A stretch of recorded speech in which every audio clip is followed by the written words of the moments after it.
people are actually standing up and helping Ukraine fight. Like people giving medicines, money, and like guns and stuff to help. And here's the biggest question, right?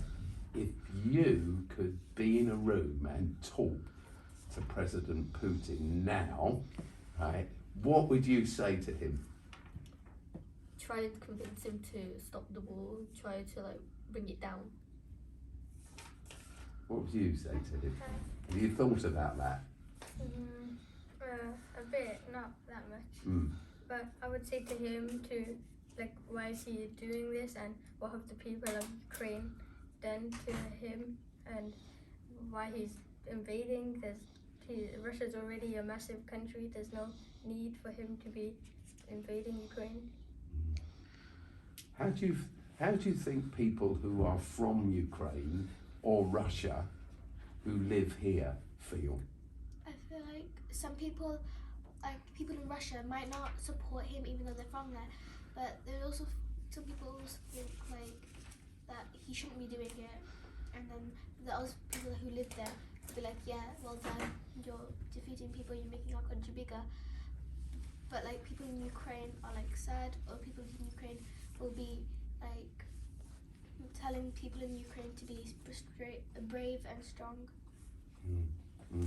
And well, I don't know about you, but one of the things that I'm amazed at is the kindness of the people from Poland and Hungary and Moldova and the other countries. They've been so kind, haven't they?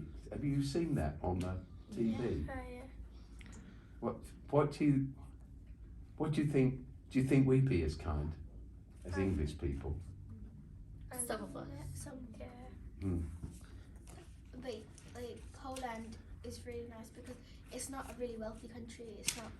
It's not like got loads of money, and it's letting people in for free, and it's letting people live and stuff while they don't even earn money. They still have to spend more money, but still they give people shelter. So what can we learn from Poland and countries like that, do you think? To be nicer people.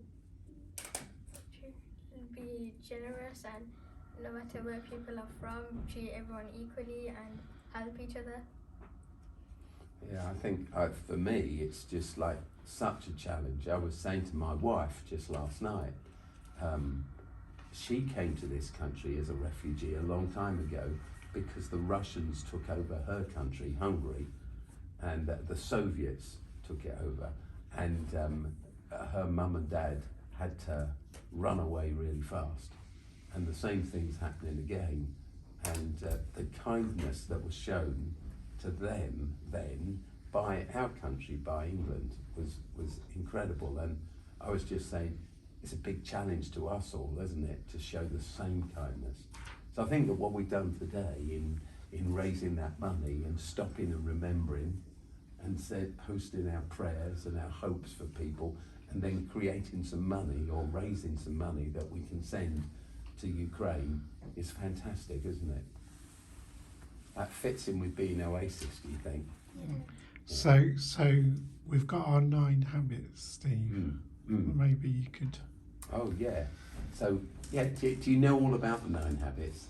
Yeah. And how do you think they apply to this? And which ones do you think apply? I feel like hopeful applies to lots of people in Ukraine because they don't give up. You can be hopeful that you will win this war and that Putin will be like destroyed almost, and you won't like let him have your country.